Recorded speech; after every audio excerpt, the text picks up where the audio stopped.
आपण आलो आहोत कळंबा तलाव येथे। शाहू महाराजांच्या पुण्याईने जे कोल्हापुरातलं आश्चर्य म्हणून मानलं जातो तो हा कळंबा तलाव।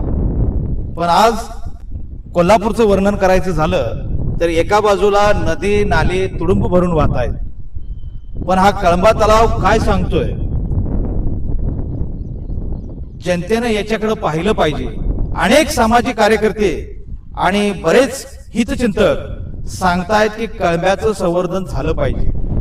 तर मी कॅमेरामॅनना सांगेन की वस्तुस्थिती दाखवा। ही अवस्था जर अशीच राहिली तर भविष्यात संकट फार मोठं आहे।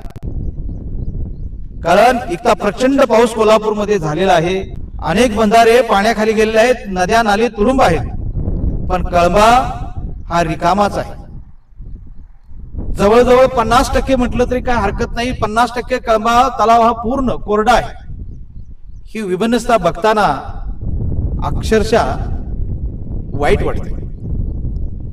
आणि ही परिस्थिती कोण आणत आहे, कुणामुळे येत आहे, याचा अभ्यास नक्कीच करणं गरजेचं आहे।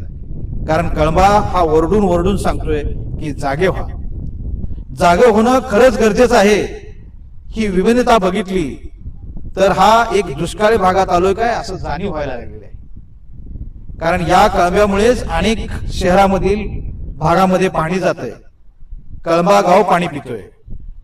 या पाण्याचा पुरवठा जर अपुरा झाला तर भविष्यात फार मोठं संकट आहे।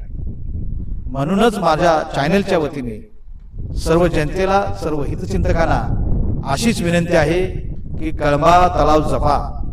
शाहू महाराजांची देणगी आपल्याला मिळालेली आहे, तिचं संवर्धन करणं गरजेचं आहे।